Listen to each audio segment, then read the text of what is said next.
الرحمن الرحيم. حبايبي طلاب تانية إعدادي المنهج الجديد، أول درس من دروس الهندسة الوحدة الثالثة.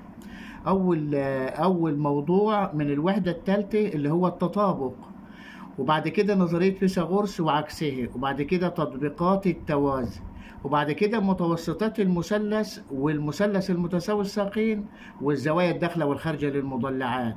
دي تعتبر الوحدة الثالثة اللي هو منهج الهندسة، أول وحدة في الهندسة اللي هي الوحدة دي. طيب تعالوا نشوفهم. أول درس اللي هو درس التطابق. لما نيجي نتكلم على درس التطابق، أولا تطابق قطعتين مستقيمتين.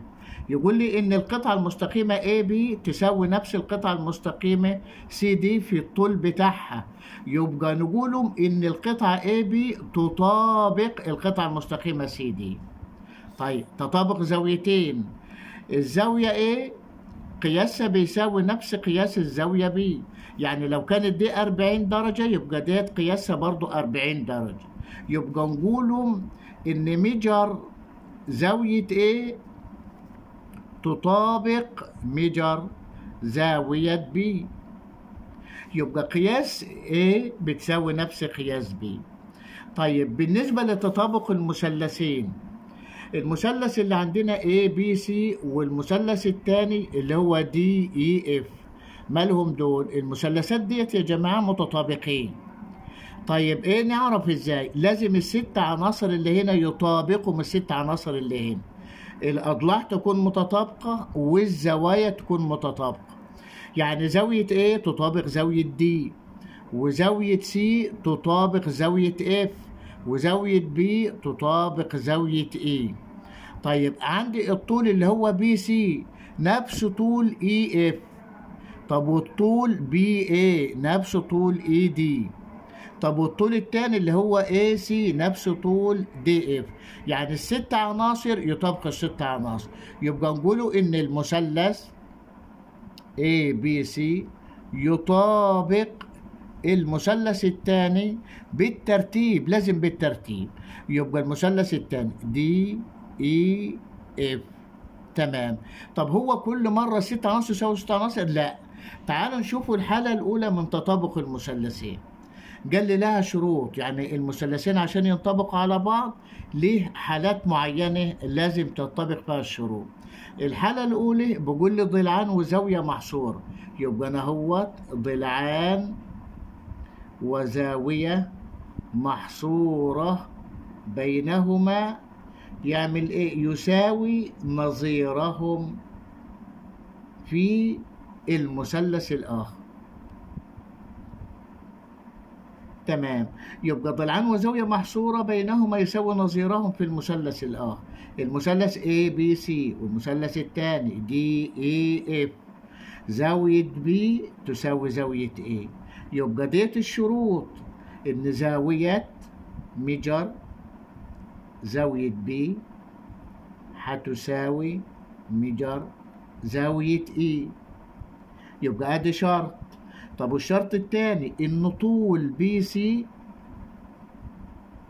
يساوي نفس الطول EF، ادي الشرط الثاني. طب والشرط الثالث ان BA هيساوي ED، يبقى دول 3 شروط. الثلاث شروط اللي هم ايه يا ولادي تاني؟ الضلعان دول والزاوية تكون محصورة بينهم، يساوي الضلعين دول والزاوية محصورة بينهم.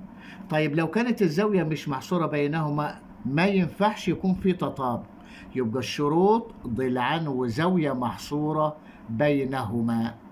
طيب نيجي نشوف السؤال الأولاني. بقول لي أكمل. طبعا مديني رسمة عندنا هي اللي هي المثلث دي مع المثلث دي. بقول لك إن المثلث ABC، تعالى كده نشوف الترتيب. ABC المثلث ده هو يطابق المثلث الثاني ايه بقى؟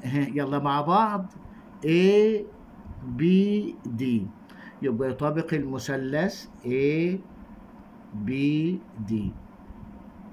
طيب يا ولاد ايه الشروط؟ ما احنا مش لازم يكونوا الشروط ديت متوفرة بتاعت الحالة الأولى. طيب تعالوا نشوف كده هل الشروط متوفرة ولا لا. AC يساوي AD، او يطابق، يعني ديت يساوي او يطابق الضلعين دولت مع بعض، واي بي ضلع مشترك بينهم. تمام. طيب والزاوية ديت اللي اسمها سي اي بي تساوي زاوية بي اي دي، يعني الزاوية ديت محصورة بين الضلعين تساوي الزاوية التانية المحصورة بين الضلعين التانيين. طيب يعني عشان كده بقى المثلثين دولك متطابقين. طيب بقول لي هنا قياس زاوية سي، زاوية سي هتساوي كام درجة؟ اهي هتساوي كام؟ 30 درجة. ليه؟ عشان هي بتطابق زاوية دي، يبقى زاوية سي تطابق زاوية دي يبقى بتساوي 30 درجة. طب راجع تاني قال لي قياس زاوية اي بي سي، اي بي سي الزاوية دي بتساوي قد ايه؟ قال لي ان قياس زاوية اي بي سي هتساوي قياس زاوية اي بي دي. تمام. يبقى الزاوية دي قياسها بتساوي نفس قياس الزاوية التانية دي. طب نجيب الزاوية دي ازاي؟ نجمع الزاويتين دولك وننقصوهم من 180، يبقى ادي 180 ناقص مجموع الزاويتين دولك 55 هتساوي. طيب ال80 هننقص منهم 55، يبقى عندنا هنا يبقى الزاوية اللي هي ديت 100 تتن زي ما هي. طيب 10 ننقص 5 يتن 5. طيب ديت بقت 7 يبقى 2، يبقى قياسها بتساوي كام يا ولادي؟ 125. تمام.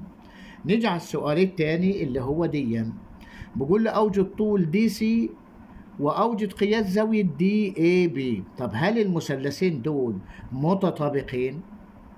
هو قايل له ان اي بي يطابق سي بي، يعني هتطلع علامات اهي شبه بعضها اهي، طالما العلامات ديت موجودة شبه بعضها يبقى بيطابقوا بعض. طب وعند الشرط الثاني دي بي الضلع ده هو مشترك، يبقى ادي الشرط الثاني. طب الشرط الثالث مش مدين علامات تانية، ولكن مدين الزاوية دي ب110 والزاوية دي قياسها 30، يبقى الزاوية دي على طول يبقى قياسها بتساوي كام؟ 40. مجموع زوايا المثلث 180، يبقى أصبحت إن الزاوية دي قياسها بتساوي الزاوية دي. يبقى كده تمام. يبقى ادي ضلعين وزاوية محصورة يساوي ضلعين وزاوية محصورة. طيب هنا يبقى طول دي سي، يبقى نجي كاتب كده طول الدي سي يبقى هيساوي دي سي هيطابق ايه في المثلث الثاني؟ دي اي، يبقى بيساوي 7 سم. تمام. طيب وقياس زاوية دي اي بي، يلا كده نشوف دي اي بي يعني زاوية ايه؟ الزاوية ده اهي قياسها بتساوي قياس زاوية ايه؟ بتساوي قياس زاوية سي. يبقى زاوية سي ب110، يبقى إذا قياس زاوية الدي اي بي هتساوي 110 نفس قياس زاوية ايه. السؤال الأخير ده هو يا ولادي واجب. طيب اللي هو مديني ايه؟ مديني مثلثين اهمت، ادي مثلث وادي مثلث تاني. بقول لي ان اي بتساوي اي بي، يعني الطول ديت نفس الطول دي علامات اهي، العلامات ديت تدل على التساوي، ودي اي بيساوي اي سي. تمام. طب الزاويه دهيت وديت متقابلين بالراس يساوي بعض. طيب وبعد كده بيقول لي حل الواجب اللي هو موجود عندك دي.